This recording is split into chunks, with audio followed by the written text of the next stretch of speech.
Hello guys and welcome to Skynomics academy. My name is Sunil Kumar Yadav और आज हम लोग इम्पोर्टेंट टॉपिक डिस्कस करने वाले हैं। जैसे कि आपको पता ही है, हमने पिछले वाले लेक्चर में रूरल डेवलपमेंट इन इंडिया के बारे में डिस्कस करा था। बहुत सारे एस्पेक्ट को जानने की कोशिश करी थी, जहां पर हमने ये देखा था कि क्रेडिट फैसिलिटी किस तरीके से या कौन कौन से जो हैं वो रूरल एरियाज में प्रोवाइड करते हैं। उसमें दो इंपॉर्टेंट था जो कि आपको समझ के चलना था। एक तो भाई नाबार्ड, कि नाबार्ड अपने आप में इंपॉर्टेंट है। नाबार्ड क्या होता है भाई? 1982 में नाबार्ड की फॉर्मेशन की गई थी और नाबार्ड का मेन काम क्या था कि वो फाइनेंशियल जो एक तरीके से नीड है वो उसको फुलफिल करना। कहाँ पर भाई? उसको खास करके रूरल एरियाज में, ठीक है। और दूसरा जो है वो आरआरबीज, रीजनल रूरल बैंक्स, जो कि लोअर लेवल पर जाकर एरियाज में काम करते हैं और उन लोगों को नीड वगैरह जो होता है फाइनेंशियल का वो प्रोवाइड करते हैं। तो आज हमारा फोकस रहेगा कि लास्ट में मैंने कल बताया था कि एजी मार्क, एग्रीकल्चर मार्केटिंग। अब एग्रीकल्चर मार्केटिंग में तो उसको किस तरीके से इंप्रूव किया जाए सरकार के द्वारा, ठीक है। क्योंकि एग्रीकल्चर मार्केटिंग का मतलब क्या होता है कि भाई किसानों से वो फसल लेकर जो सरप्लस है उसको मार्केट तक कैसे पहुंचाया जाए, प्रॉपर ब्रांडिंग, पैकेजिंग या ट्रांसपोर्टेशन के थ्रू या स्टोरेज की फैसिलिटी कैसे दें। अगर ये सब सारी चीजें रहेंगी तो रूरल एरियाज अपने आप में ही कनेक्ट हो गया। किससे? हम लोग दो चीज बोलते हैं कि इंडिया जो है ना वो दो पार्ट में बटा हुआ है। एक तो भाई हमारा भारत को जनरली सिग्निफाई किया जाता है रूरल एरिया से, और एक है इंडिया, जो अंग्रेजी नाम जिसको बोलते हैं इंडिया इन द सेंस की जो टाउन वाला एरिया है। तो अभी भी रूरल एरियाज अंडर डेवलप्ड है या फिर डेवलपमेंट नहीं हुआ है उतना जितना होना चाहिए। तो अगर इन दोनों को कनेक्ट करें तब हमारा कुछ हो सकता है। तो यहाँ देखो बोला गया चार measures, 4 measures which were initiated. चार मेजर्स अपनाए गए हैं किसके द्वारा? गवर्नमेंट के द्वारा, to improve the agriculture marketing, ताकि हम लोग एग्रीकल्चर मार्केटिंग को एक तरीके से क्या कर पाए? इम्प्रूव कर पाए, ठीक है। सबसे पहला है रेगुलेशन ऑफ मार्केट। अब देखो रेगुलेशन ऑफ मार्केट का मतलब क्या है? Regulated market have been established where a sales and purchase of produce is monitored by the market committee. याद रखना, जैसे कि आप देखो हर एक गांव कस्बे में या फिर टाउन के लेवल पर एक जो है वो सब्जी मंडी लगती है कि नहीं? बड़ी सब्जी मंडी रहती है, देहरादून में भी है। सेम उसी तरीके से, हाँ, आईएसबीटी के पास सेम उसी तरीके से सारे एरियाज में एक सब्जी मंडी रहेगी, जो कि प्रॉपर सरकार जो है वहां की संचालित करके चलेगी, मतलब प्रॉपर देख रेख करके चलेगी। मतलब कौन देख के चलेगा? मार्केटिंग या फिर मार्केट कमेटी, जिसमें क्या होंगे भाई? सरकार के आदमी होंगे, फार्मर्स होंगे, जो बड़े बड़े फार्मर्स होंगे या छोटे मोटे फार्मर्स, उनको भी इंक्लूड किया जाएगा, और जो ट्रेडर्स मतलब जो सामान का एक्सपोर्ट इंपोर्ट करते हैं या फिर एक स्टेट से दूसरे स्टेट जो बेचते हैं, ठीक है। तो वो एक तरीके से मतलब ऐसा मार्केट होगा जहां पर प्राइस वगैरह जो होगा अपने हिसाब से लोग ना तय करके मार्केट के डिमांड एंड सप्लाई के हिसाब से प्राइस को वहां पर तय किया जा रहा है। दूसरा होगा improvement in the physical infrastructure. Through this measures the government ensures that improvement of physical infrastructure such as road वगैरह सरकार ने बनाना शुरू करा है भाई। रेलवेज वगैरह का नेटवर्क, जैसे अगर देखो हाल ही में जो है कुछ साल पहले जो बॉम्बे से बिहार जो है एक स्पेशल ट्रेन चलाया गया है, खास कर किसके लिए? ताकि वो सब्जी वगैरह वहां से यहाँ सके और यहाँ से वहां जा सके, जो वीकली ट्रेन होता है, जो कि अपने आप में ही बड़ी बात है भाई, है कि नहीं। वेयर हाउसेस फैसिलिटी मतलब जहां पर वो सामान वगैरह रख पाए, और वैसे सामान जो सामान खराब होने वाले हैं उनके लिए कोल्ड स्टोरेज फैसिलिटी भी प्रोवाइड किया जाए। तो मतलब फिजिकल इंफ्रास्ट्रक्चर भी ठीक हो पाए, ताकि जो फार्मर से मान लो कि कहीं पर अगर एक अपना बना रहा तो कितना कॉस्टिंग है, और दूसरा है कि भाई सरकारी गोडाउन या सरकारी कोल्ड स्टोरेज में जाकर हम रख रहे हैं सामान को। अब हमने 5 क्विंटल गेहूं रखना है, अब खराब है, मुझे अगले साल बेचना है मान लो, तो हमने जाकर वहां पर रख दिया अपना रजिस्ट्रेशन करा के, आधार कार्ड वगैरह, पैन कार्ड वगैरह देके, तो उससे क्या होगा? आराम से चीजें चल सकती हैं। तो ये काम सरकार ने करा है। तीसरा काम ये करा है कोऑपरेटिव मार्केटिंग। कोऑपरेटिव मार्केटिंग का मतलब government encourages the farmer to form the producer marketing cooperative society. क्या फार्मर्स को ये बात बोली गई गवर्नमेंट के थ्रू कि आप लोग सब मिलकर एक साथ आओ। मतलब क्या कि अगर 4 फार्मर है मान लो एक कस्बे में, ठीक है, या एक एरिया में, तो चारों फार्मर के पास मान लो कि इसके पास 10 क्विंटल गेहूं हो रहा है भाई, है कि नहीं। इसके पास मान लो 20 क्विंटल हो रहा है, इसके पास मान लो 25 हो रहा है, और इसके पास मान लो 25 हो रहा है। तो अगर सब लोग अलग अलग ले जाएंगे तो सबके लिए अलग अलग कॉस्ट लगेगा। लेकिन क्यों ना ये लोग साथ में मिलकर एक कोऑपरेटिव जो है वो सोसाइटी बना लें, ठीक है, और एक कॉपरेट कर कर ये लोग जो है एक ही बार माल को जाकर बेचें या फिर फार्मिंग एक साथ करें। इसका मतलब क्या हो गया भाई? 30 हो गया इधर और 50, मतलब 80 क्विंटल एक साथ ही ले जाओ भाई, ताकि और सब में कॉस्ट डिस्ट्रीब्यूट कर दो, तो क्या होगा? सबके लिए आसान हो जाएगा। जैसे मान लो कि एक होता है कि अपने अपने बाइक से लोग जा रहे हैं मार्केट, तो क्या हो रहा है? सबका पेट्रोल जा रहा है। एक है कि एक ही बाइक पर 2 आदमी जा रहा है, तो इसका मतलब जो एक एक्स्ट्रा बाइक जा रहा है उसका पेट्रोल तो बचेगा ना, उसका तो एनर्जी बचेगा। तो सेम उसी तरीके से बोला गया है, कोऑपरेटिव मार्केटिंग करके चलो साथ में, किनको, सारे प्रोड्यूसर को प्रोड्यूसर मार्केटिंग कोऑपरेटिव सोसाइटी बनाओ और तुम लोग साथ में जाकर बेटर प्राइस पर मार्केट में बेचने की कोशिश करो। ठीक है, और थोक में माल बिकेगा तो पैसा थोक में आएगा, और जब होलसेल एक पैसा आएगा तो आप लोग उसमें बड़ा काम कर सकते हैं। तो यहाँ पर क्या बोला, a member of this societies farmers find themselves a better bargainer in the market and get a better price of the produce through the collective sale. एक साथ ही जब बेच रहा, एक है कि अलग अलग जाके बेच रहा है तो उतना प्राइस नहीं मिल पा रहा है। हाँ, लेकिन ये है कि एक ही साथ गया 80 क्विंटल, आपको ब्रेड बनाने वाली कंपनी को अप्रोच कर लिया, अब उसको डायरेक्ट जाके दे रहा है, तो डायरेक्ट वहां बार्गेन कर सकता है कि नहीं कर सकता है? कर सकता है, जो कि सब लोग चाहता है। तो ये एक तरीके से करने की बात जो सरकार के द्वारा किया गया है। फोर्थ क्या किया गया भाई, सपोर्टिव पॉलिसी सरकार ने एक तरीके से अपनाया है। सपोर्टिव पॉलिसी मतलब फार्मर को जो है वो अलग अलग सपोर्ट भी प्रोवाइड करके चलेगी, कौन, गवर्नमेंट। सबसे पहले जो सपोर्ट है वो आपको पता ही है क्या है, मिनिमम सपोर्ट प्राइस। मैंने क्या बताया भाई, एमएसपी। एमएसपी दिया जाता है। अब what do mean by MSP भाई, एमएसपी क्या होता है, जनरली समझो क्या होता है एमएसपी का मतलब। एमएसपी क्या होता है, जैसे मान लो कि अभी रेनी सीजन आने वाला है, ठीक है, जैसे ये मान लो कि रेनी सीजन आने वाला है भाई, अभी फसल लगने वाला है, किसकी, राइस और वीट की। जनरली हम लोग ये बात करते हैं, और बहुत सारी चीजों पर जो है वो दिया जाता है, लेकिन जनरली राइस और वीट की खेती पर जो है वो एमएसपी दिया जाता है। सरकार ने बोला फसल लगाने से पहले कि भाई हम जो है वो 2000 या 2000 रुपया पर क्विंटल जो है वो आपकी गेहूं को खरीदेंगे। वैसे जनरली बहुत ज्यादा हाई होता है, ठीक है। तो जो मार्केट रेट में अभी है, जो मार्केट रेट में अभी चावल या गेहूं बिक रहा है जिस रेट पर, उस रेट से हाई जो है सरकार ने पहले तय करके रख दिया। मार्केट में मान लो कि 1500 रुपया में अभी पर क्विंटल जो है वो गेहूं बिक रहा है, तो सरकार ने बोला कि हम 2000 रुपया देंगे, आप लोग लगाइए। अगर मार्केट में 1500 रुपया आपको मिलेगा तो 2000 में आप मेरे को बेच देना। अगर आपको मार्केट में 2500 रुपया मिलेगा तो आप मार्केट में बेच देना, कोई दिक्कत नहीं है। तो दोनों तरफ किसको फायदा भाई, किसानों को। तो एक एमएसपी होता है, एक मिनिमम सपोर्ट प्राइस होता है, जो फार्मर्स कोई भी फसल लगाते हैं या जो भी एमएसपी के दायरे में आता है उन पर उनको एक तरीके से आश्वासन रहता है, या फिर एक बोझ हल्का हो जाता है कि भाई आपको कुछ ना कुछ, या फिर एक जो मिनिमम अमाउंट है वो आपको मिलेगा मिलेगा। अगर आपको बाजार में कम मिल रहा है तो आप सरकार को बेचिए, और अगर आपको बाजार में ज्यादा पैसा मिल रहा है तो बाजार में बेचिए, कोई दिक्कत नहीं है। तो एमएसपी ये है, ठीक है। तो यहाँ क्या है, एमएसपी इज द एश्योरेंस, एक एश्योरेंस है, एश्योर करता है to the farmers that a minimum price will be a fixed. Fix कर दिया गया सरकार के द्वारा कि हम आपको ये इतना पैसा देकर जो है वो चीजों को खरीदेंगे, अगर बाजार नहीं खरीदेगा तो। मतलब क्या है, a minimum price will be fixed by the government to purchase the farmers produce, कि जो भी फार्मर का प्रोड्यूस होगा उसको एक मिनिमम कॉस्ट दे दिया गया, जो कि अपने आप में ही मैक्सिमम होता है, बाजार रेट से ज्यादा होता है, ठीक है। उस रेट पर हम आपके फसल को खरीदेंगे, ठीक है। This policy assured a minimum income. तो उससे क्या होता है भाई, एक कम से कम अगर कहीं नहीं बिकेगा तो उसका सरकार है, सरकार उनके चीजों को खरीदेगी। तो ये एक बात है।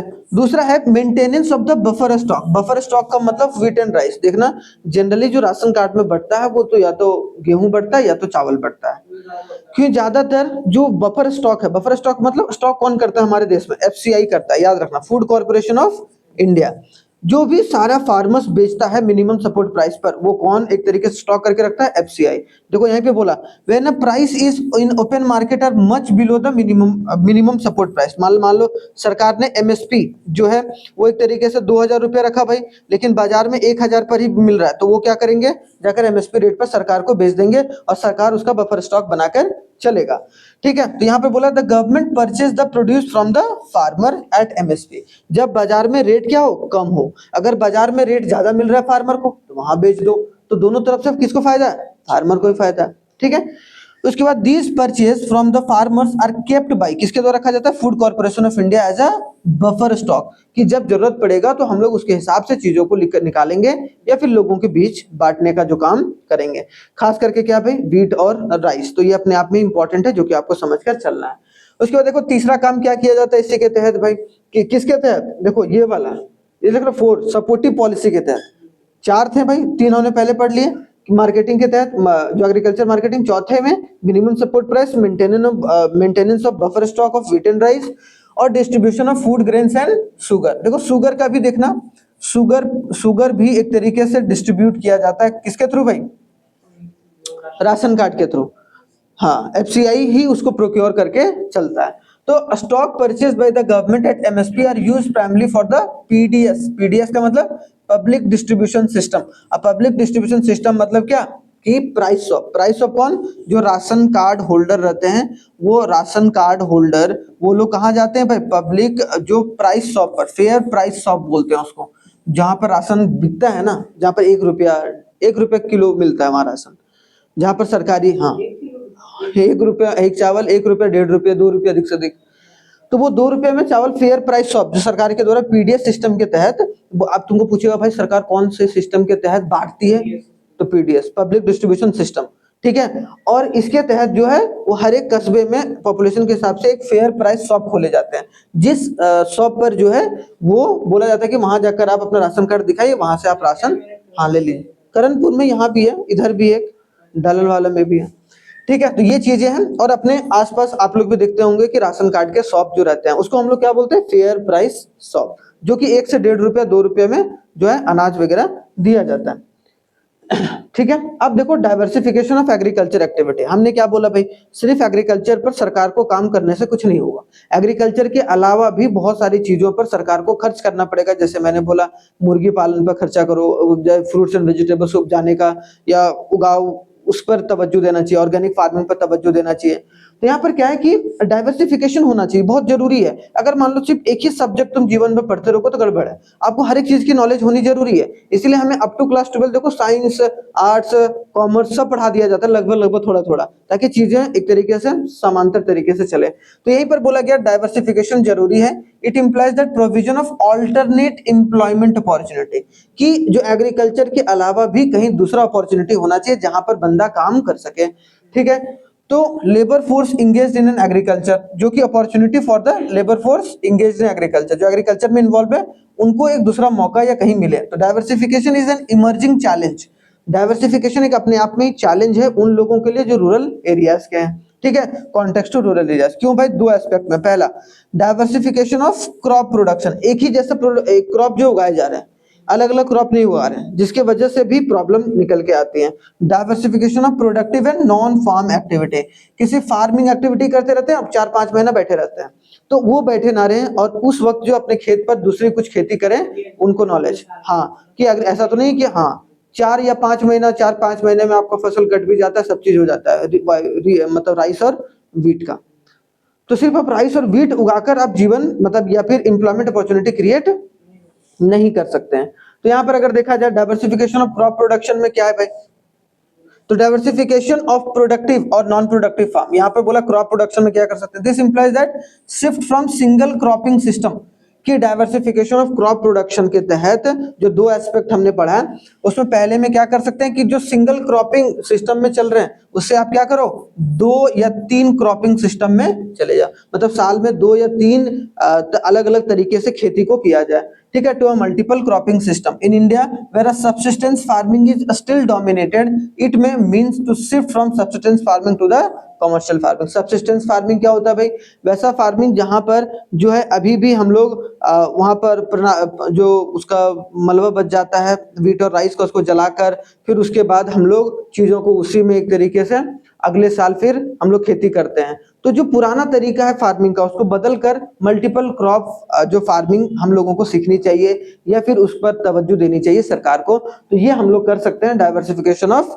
क्रॉप प्रोडक्शन में। समझ में आ गया पहला एस्पेक्ट कि सरकार को सिंगल क्रॉपिंग सिस्टम से मल्टीपल क्रॉपिंग सिस्टम की ओर जाना चाहिए, ठीक है, अगर उसको डाइवर्सिफिकेशन करना है एग्रीकल्चर में, ठीक है। दूसरा डाइवर्सिफिकेशन इन प्रोडक्टिव और नॉन फार्म एक्टिविटी, जैसे बोला गया in it implies the shift from crop जो farming to the other areas, मतलब सिर्फ जो है वहां पर क्रॉप उगाने का ना सोचे, उसके अलावा भी मान लो एनिमल हस्बेंड्री, मतलब जो एनिमल्स वगैरह को पालो भाई, ठीक है, जैसे हो गया गाय वगैरह या फिर पिग वगैरह या फिर आप ये हाँ चिकन वगैरह, फिश वगैरह, या हॉर्टिकल्चर में मतलब फ्रूट्स वेजिटेबल्स वगैरह, इन सब सारी चीजों की भी खेती करो ताकि चीजें जो है वो आप पूरी डिपेंडेंट फार्म क्रॉप पर ही ना रहो, ठीक है। तो दो तरीके से अगर आगे डाइवर्सिफिकेशन का, तो आप बोल सकते हैं कि क्रॉप प्रोडक्शन में डाइवर्सिफिकेशन और नॉन फार्म एक्टिविटी में डाइवर्सिफिकेशन। नहीं, वो हॉर्टिकल्चर, ठीक है। तो याद रखना है। आगे देखते हैं सेगमेंट ऑफ प्रोडक्टिव और नॉन फार्म, क्या क्या हो सकता है भाई, क्या नॉन फार्म एक्टिविटी, एग्रीकल्चर या खेती बाड़ी से अलावा क्या क्या काम फार्मर्स कर सकते हैं। पहला क्या कर सकते हैं, अभी बताया मैंने, एनिमल हस्बेंड्री, मतलब अ फार्मर या farming community uses a mixed crop life stock farming system, kettles को रख सकते हैं वो लोग, गोट को रख सकते हैं, फाउल को रख सकते हैं, are the widely the domesticated species. Livestock productions provide a increase in the stability of income, जैसे मान लो कि उनके लिए चारा वगैरह जो है वो हम लगा रहे हैं, जैसे खाली सीजन में क्या होगा, धान वान लगा दिया हमने, या फिर पैडी का खेती लगा दिया, या वीट का खेती लगा दिया, वीट का खेती खत्म हुआ, उसमें हमने क्या कर दिया, गाय लोगों का चारा वगैरह उपजाना शुरू कर दिया और उसको मार्केट में बेचना शुरू कर दिया। तो उसके वजह से क्या होगा कि एक तरीके से इनकम बढ़ेगा। फूड सिक्योरिटी भी, और ट्रांसपोर्ट वगैरह, फ्यूल वगैरह, nutrition for the family without disrupting the other food production activity. तो इससे एक तरीके से बहुत ज्यादा चेंजेस जो है वो आ सकता है। फूड सिक्योरिटी देने की बात है वहां पर, ट्रांसपोर्टेशन, फ्यूल्स वगैरह और न्यूट्रिशन फॉर द फैमिली वो भी एक तरीके से जनरेट होगा यहाँ पर। उसके बाद क्योंकि एक्स्ट्रा इनकम कभी भी आता है तो जो फार्मर्स है वो अलग अलग तरीके से चीजों में इस्तेमाल करेगा ना उसको।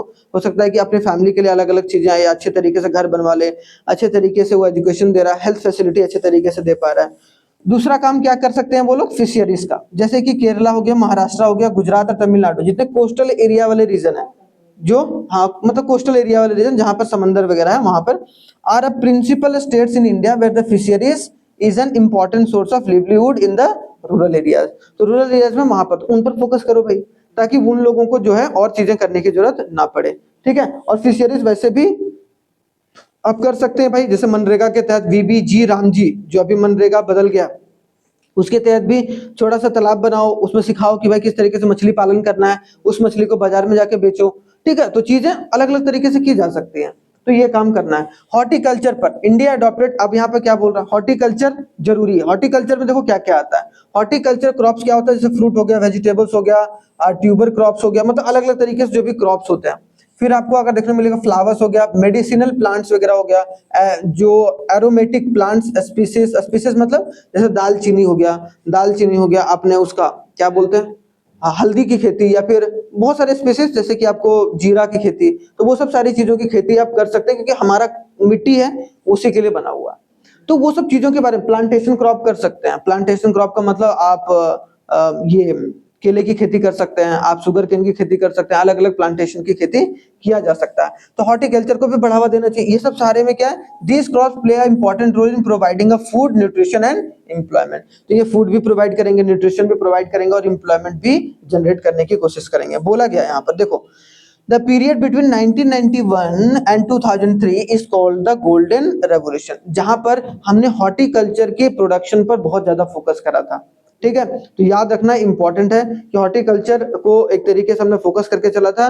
तो गोल्डन रेवोल्यूशन कब से कब हुआ था, 1991 से 2003, ठीक है, तो याद रखना है। फिर एक है कि इंफॉर्मेशन टेक्नोलॉजी, हमने बताया था ना कि आईटी सेक्टर को बढ़ाना बहुत जरूरी है। इंफॉर्मेशन देना फार्मर्स को, हर एक चीज का अपडेट देना फार्मर को अपने आप में ही एक बहुत बड़ी बात हो जाती है, जिससे वो फार्मर हाँ एक एग्रीकल्चर एज सब्जेक्ट और पढ़ाया भी जा रहा है, ठीक है। नाबार्ड में अब क्या पहले भी पढ़ाया जा रहा है, पहले भी पढ़ाया जाता था, आज भी पढ़ाया जाता है, लेकिन उसमें थोड़ा सा उससे लोगों को ये जागरूकता फैलाना है कि इससे आप करोड़पति बन सकते हैं। सिर्फ यूपीएससी निकालने से करोड़पति नहीं बना जा सकता है। तो ये सब भावनाएं जो है, अगर आपके पास 5 एकड़ जमीन है तो आप यूपीएससी की तैयारी क्यों करोगे।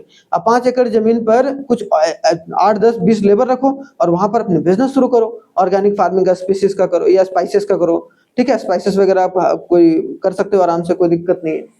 तो information technology has a revolutionised many sectors in Indian economy and also play a crucial role in rural economy, के लिए भी इंपॉर्टेंट रोल प्ले करता है।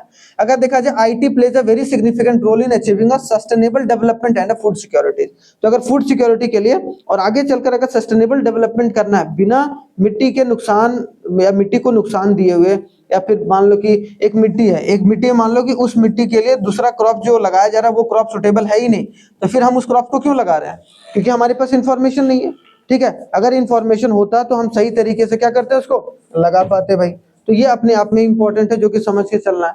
तो सबसे लास्ट टॉपिक है आपका क्या, ऑर्गेनिक फार्मिंग। तो हमें किस पर फोकस करना चाहिए भाई, ऑर्गेनिक फार्मिंग पर। ऑर्गेनिक फार्मिंग का सबसे मेन पार्ट क्या होता है कि वो बहुत कम पार्ट में बहुत ज्यादा प्रोडक्शन वगैरह करके देता है without using fertiliser and pesticide. तो देखो, organic farming is such technology which restores, maintain and enhance the ecological balance. There is increasing demand for organically grown foods to enhance the food safety throughout the world. आजकल क्या हो रहा है, सब लोग organic जो है वो सारी चीजें खाना चाह रहे हैं. इसका मतलब क्या है, क्योंकि उसमें कोई फर्टिलाइजर्स वगैरह का इस्तेमाल नहीं होता है. ठीक है, तो ऑर्गेनिक फार्मिंग रिक्वायर्स अवेयरनेस. देखो, ऑर्गेनिक फार्मिंग तो किया जा सकता है, लेकिन बस इसमें अवेयरनेस और एक विलिंगनेस दिखाना पड़ेगा हम लोगों को, हमारे देश को, ताकि जो वर्ल्ड लेवल पर ऑर्गेनिक फार्मिंग जिस तरीके से बढ़ गया है, उस तरीके की जो अप्रोच है वो हम लोग भी अपने देश में अपना पाए. इसमें बेनिफिट क्या है भाई, देखो, पहला, ऑर्गेनिक फार्मिंग सब्स्टिट्यूट्स अ कॉस्टलियर एग्रीकल्चर इनपुट्स. इसमें HYB सीड्स की जरूरत नहीं है हमें. ठीक है, केमिकल फर्टिलाइजर्स की जरूरत नहीं है, पेस्टिसाइड की जरूरत नहीं है. लोकली प्रोड्यूस्ड जो ऑर्गेनिक इनपुट्स हैं उसका ही इस्तेमाल किया जाता है, जो कि इसका मतलब चीपर बना देता है. मतलब वो खाद वाद भी बनाते हैं तो नीम के पत्ते वगैरह से, गोबर वगैरह से बनाते हैं खाद. मतलब वो तरीका सिखाया जा रहा है कि उसका इस्तेमाल करो. वहाँ बीज भी है, बीज भी आपको कोई HYB सीड्स नहीं चाहिए जो बहुत कॉस्टलियर है. आप आराम से उस बीज को जो मतलब एक उतना ज्यादा कॉस्टली भी नहीं होता, मतलब थोड़ा बहुत प्राइस में आप लेकर उसका इस्तेमाल कर आप बहुत ज्यादा प्रोडक्शन कर सकते हैं, जो कि अपने आप में इंपॉर्टेंट है. उसके बाद देखो, organic farming is also generates income through export. और आप ऑर्गेनिक फार्मिंग के थ्रू क्या कर सकते हो, आप एक्सपोर्ट भी कर सकते हो, वहां से भी आप इनकम जनरेट कर सकते हो. Due to more labour requirement in organic farming it is attractive option for India. अब यहाँ पर क्या होता है, ऑर्गेनिक फार्मिंग में लेबर की जरूरत होती है, वहाँ मशीन वगैरह ज्यादा नहीं जा सकता. ठीक है, तो वहां पर नहीं जा सकता. इसका मतलब क्या है कि हमारे देश में लेबर क्या है, सस्ते हैं. तो हमारे देश के लिए ये एक बहुत अच्छी अपॉर्चुनिटी है कि हम लोग अपने ऑर्गेनिक फार्मिंग के ऊपर काम करें, और सरकार को भी फोकस करके चलना चाहिए. हाँ हाँ, तो मशीन यूज नहीं होता. वैसे ही ऑर्गेनिक फार्मिंग में आप मशीन का बहुत ज्यादा इस्तेमाल नहीं कर सकते हैं, लेबर का इस्तेमाल ज्यादा होता है. ठीक है, या organically grown foods are more nutritional value, जिसमें न्यूट्रिशन वगैरह अच्छे तरीके से पाए जाते हैं, और उसका कोई साइड इफेक्ट भी नहीं देखने को मिलता है. जैसे कि आज आमतौर पर देख रहे हैं, कोई सुई लगा रहा है लौकी में, कोई उधर कर रहा है, जिसके वजह से क्या हो रहा है कि उनकी प्रोडक्शन तो बढ़ रही है, लेकिन वो हेल्थ के लिए उतना अच्छा नहीं है. कुछ लिमिटेशंस भी है, कुछ लिमिटेशन मतलब कुछ ड्रॉबैक्स भी हैं किसके भाई, ऑर्गेनिक फार्मिंग के. क्या क्या है भाई ड्रॉबैक्स, देखो, yield from organic farming are less than the modern. अब ये है कि जो मॉडर्न फार्मिंग है उससे कम एक तरीके से यील्डिंग फैसिलिटी है, लेकिन इसका मतलब ये मतलब नहीं है कि हम लोग उसको ज्यादा आगे नहीं ले जा सकते हैं. बहुत ज्यादा प्रोडक्शन कर सकते हैं, मतलब कम में भी बहुत ज्यादा प्रोडक्शन कर सकते हैं, बस टेक्नोलॉजी का थोड़ा सही मात्रा इस्तेमाल करो, उसमें सीड्स वगैरह थोड़ा सा और अच्छे तरीके से इस्तेमाल करो, तो चीजों को हम लोग और भी लेकर चल सकते हैं. वो अभी है कि यील्डिंग जो है वो ऑर्गेनिक फार्मिंग में लेस है अभी भी, तो इसी इनिशियल ईयर में, लेकिन जैसे जैसे धीरे धीरे आएगा, वैसे जैसे अभी बोलते हैं ना हम लोग कि ईवी व्हीकल्स, जो इलेक्ट्रॉनिक व्हीकल्स अभी महंगा है, लेकिन आने वाले समय में वही सस्ता हो जाएगा. होगा कि नहीं होगा, होगा, गारंटेड होगा. ठीक है, हर समय होता है. जैसे शुरुआत में जब डीजल इंजन बना था या पेट्रोल इंजन जब बना था, तो अपने आप में गाड़ी बहुत महंगा होता था. पहले कंप्यूटर बना था, कंप्यूटर पहले पहले बहुत महंगा होता था. अब देखो, पहले फोन बहुत महंगा हुआ करता था, अब देखो जैसे जैसे लोग उसको इस्तेमाल करना शुरू करते हैं, अपने आप ही चीजें सस्ती हो जाती है. ठीक है, तो ये बात है. Organic produce have a shorter shelf life. और जो ऑर्गेनिक प्रोड्यूस होता है ना, जैसे मान लो कि चावल है या फिर कोई सब्जी है जो ऑर्गेनिकली प्रोड्यूस किया जा रहा है ना, उसका सेल्फ लाइफ बहुत ज्यादा नहीं होता, 3-4 दिन 5 दिन. या फिर अगर कोई चावल उगाया जा रहा है तो उसका 1 महीना या 1 साल या 1.5 साल ऐसे रहता है. लेकिन जो और दूसरे होते हैं वो उसका सेल्फ लाइफ ज्यादा होता है, जैसे मॉडर्न फार्मिंग. हाँ, तो वो सब सारी चीजें जो उसको प्रिजर्व नहीं किया जाएगा, तो अपने आप में क्या, डिमांड एंड सप्लाई का खेल होगा. तो लेकिन एक ड्रॉबैक है कि भाई यहाँ पर सेल्फ लाइफ जो है उसका एक तरीके से कम है इन कंपेयर टू जो मॉडर्न एग्रीकल्चर है. Choice of the production off season crops is a quite limited in organic farming. कि यहाँ पर चॉइस ऑफ प्रोडक्ट जो क्रॉप्स है वो लिमिटेड है ऑर्गेनिक फार्मिंग में. वो बढ़ेंगे कब, जब हम लोग उसका इस्तेमाल करना शुरू करेंगे, उसमें प्रैक्टिस करना शुरू करेंगे, तब अलग अलग चीजें इन्वेंट होकर आएंगे. ठीक है, तो ये आपका है पूरा human capital, sorry, rural development in India आपका कंप्लीट हुआ. इसके बाद जो होगा वो आपको क्या है भाई, एम्प्लॉयमेंट. चलिए, कल से हम लोग एम्प्लॉयमेंट शुरू करेंगे जो कि इंपॉर्टेंट है. उसके बाद हम लोग 2-3 दिन में लगभग ये चीज समाप्त हो जाएगा आपकी इकोनॉमिक्स. ठीक है, चलिए, थैंक यू वेरी मच, जय हिंद. मिलते हैं नेक्स्ट क्लास में, तब तक आप लोग अपना बहुत बहुत ख्याल रखिएगा. धन्यवाद.